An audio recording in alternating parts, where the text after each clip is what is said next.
नमस्ते। आप सबका स्वागत है मेरे YouTube चैनल भक्ति अ सेल्फ क्रिएटर में। जैसे कि अब तक हम महाशिवपुराण के विद्येश्वर संहिता और रुद्र संहिता ये दोनों भी खंड पूरे सुन चुके हैं।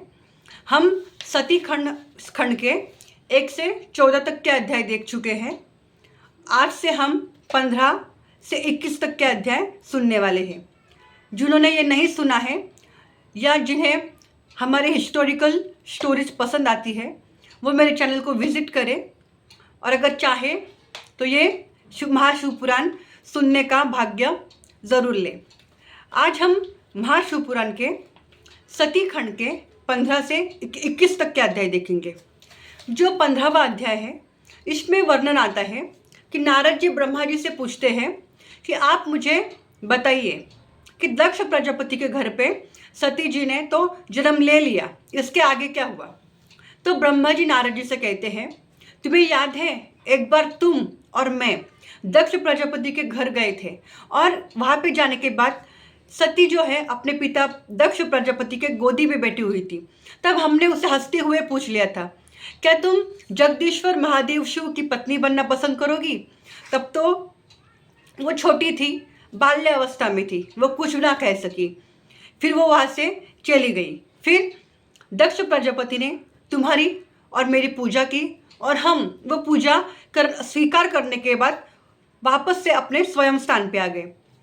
पर जैसे बाद में सती युवावस्था में आई तो दक्ष प्रजापति को उसकी फिक्र होने लगी, चिंता होने लगी उसके ब्याह के बारे में कि इसका ब्याह किसके साथ किया जाए। जब सती को इस चिंता के बारे में पता चला तो वो अपनी माता के पास गई और उसने कहा कि मैं पति रूप में भगवान शिव जी को ही स्वीकार करना चाहती हूँ, अतः आप मुझे इसके लिए आपकी अनुमति दें। तब जो सती की माता है वो उसे भगवान शिव को प्राप्त करने की आज्ञा देती है और सती को भगवान शिव को प्राप्त करने के लिए जो पूजा करनी होती है, आराधना करनी होती है, वो उसे वही घर में करने के लिए कह देती है। तब आश्विन मास की नंदा तिथि में गुड़, चावल, नमक जो भी भगवान शिव जी के पूजा के लिए साहित्य सामग्री लगती है वो सामग्री लेकर देवी सती भगवान शिव जी की पूजा आराधना शुरू कर देती है। उनके तपोबल में इतना बल होता है कि साक्षात ब्रह्मा, विष्णु और सभी देवता उनकी पूजा देखने के लिए, उनकी भक्ति आराधना देखने के लिए वहाँ पे आ जाते हैं। वो देखते हैं कि ये कौन सी दैवी शक्ति है जो भगवान शिव को पुकार रही है।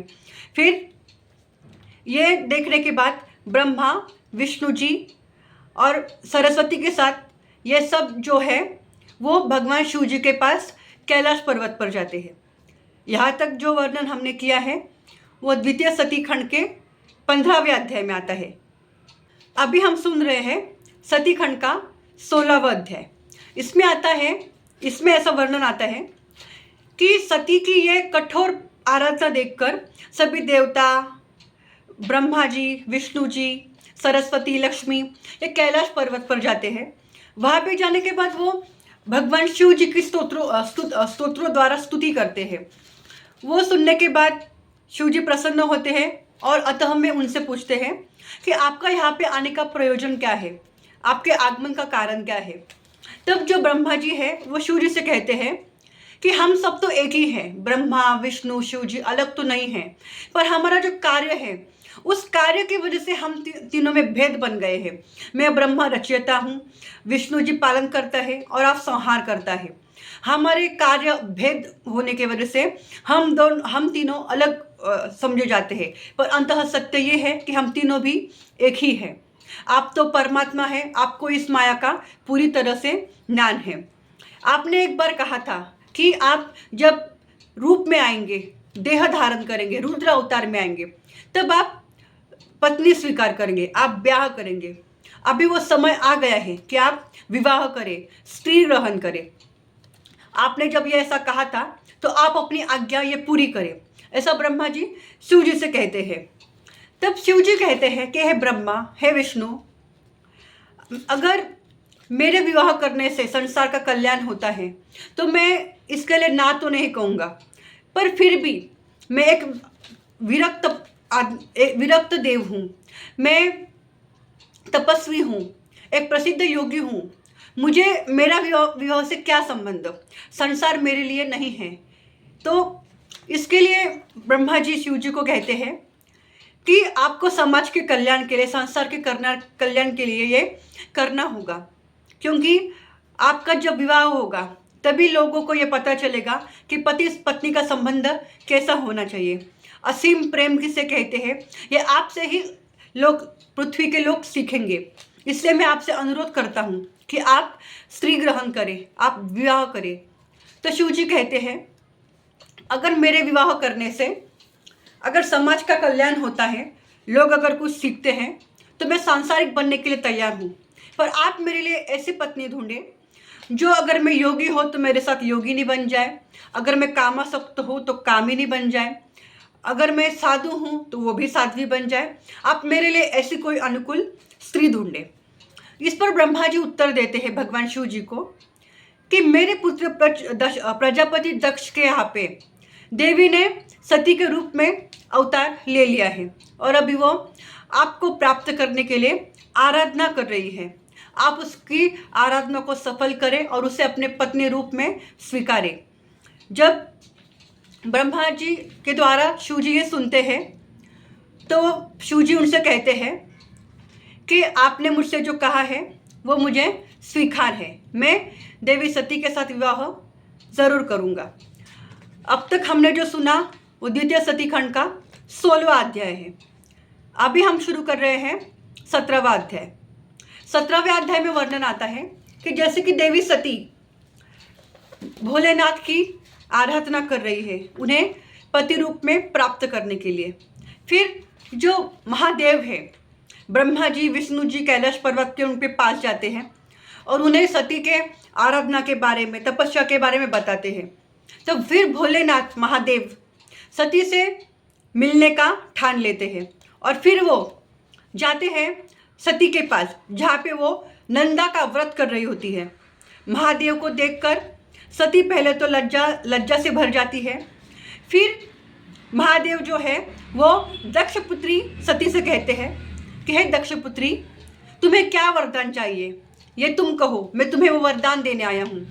तब जो सती होती है वो कुछ भी न कह पाती है, वो भगवान शिव को पति रूप में चाहती है, वो उसको कहने के लिए लज्जा आती है, वो कुछ भी ना कह पाती है।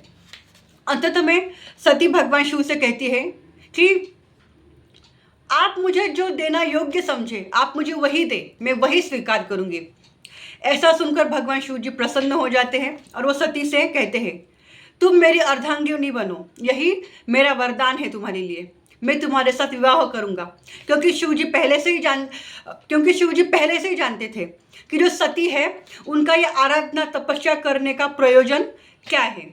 तो भगवान शिव जी सती को अर्धांगिनी बनने का वरदान दे देते हैं तथा इसके पश्चात जो सती है वह अपने पिता के घर, माता के घर स्वयं लौट जाती है। फिर उसके बाद में कैलाश पर्वत पर शिव जी वापस से आ जाते हैं। फिर वो ब्रह्मा जी को बुलाते हैं और कहते हैं कि मैंने सती को वरदान तो दे दिया है, पर आगे आपको विवाह की सारे काम संभालने होंगे। फिर ब्रह्मा जी कहते हैं, फिर शिव जी के आज्ञा पे ब्रह्मा जी अपने पुत्र दक्ष प्रजापति के घर जाते हैं। वहाँ पे जाने के बाद वो दक्ष प्रजापति से अपनी पुत्री सती को भगवान शिव जी को देने के लिए कहते हैं, जो कि दक्ष पूर्ण रूप से स्वीकार करता है।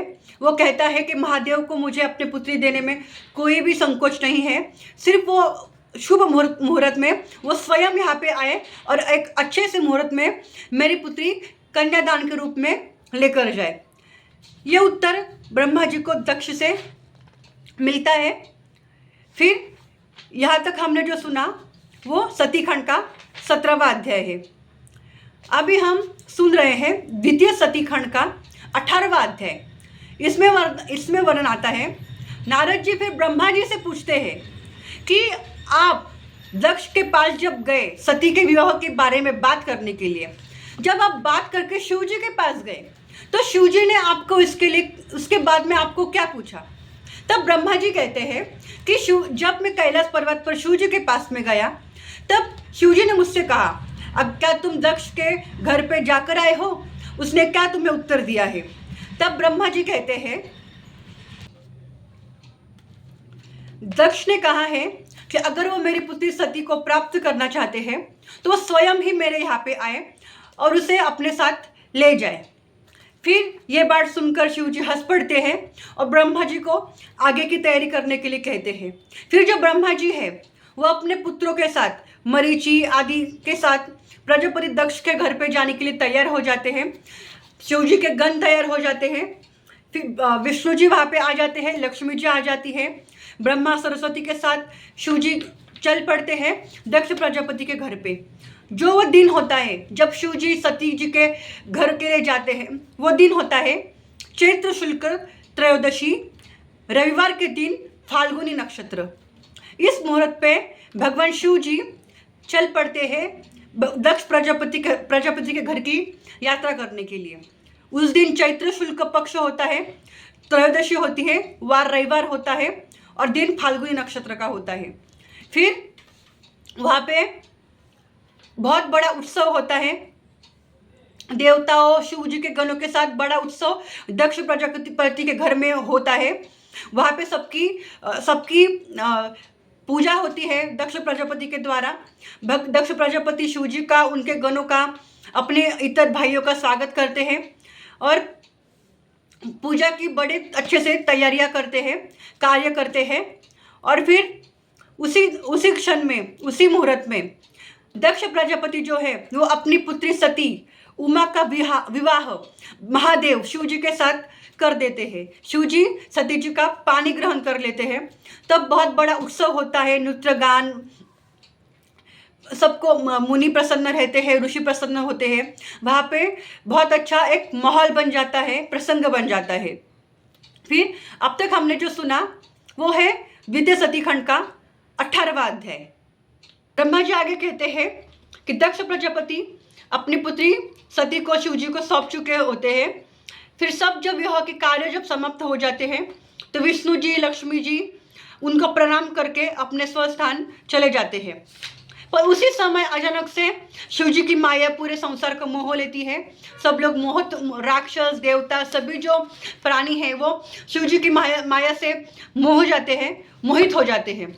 और उसी समय मुझ ब्रह्मा का वीर्यपात हो जाता है। बर्फ जैसी 4 बूंदे पृथ्वी पर गिर जाते हैं। फिर शिव जी पर इस बात से मुझ पे बहुत रुष्ट हो जाते हैं कि तुम ब्रह्मा हो पर फिर भी तुम्हारे कार्य मनुष्यों की तरह है, तुम अपने आप में संयम नहीं ला पाए हो। मैं इस द्वेष में, इस गुस्से में महादेव जी ब्रह्मा जी का वध करने के लिए चल पड़ते हैं। फिर भी उस समय विष्णु जी वहाँ पे आ जाते हैं और शिव जी को ये कार्य करने से रोक देते हैं।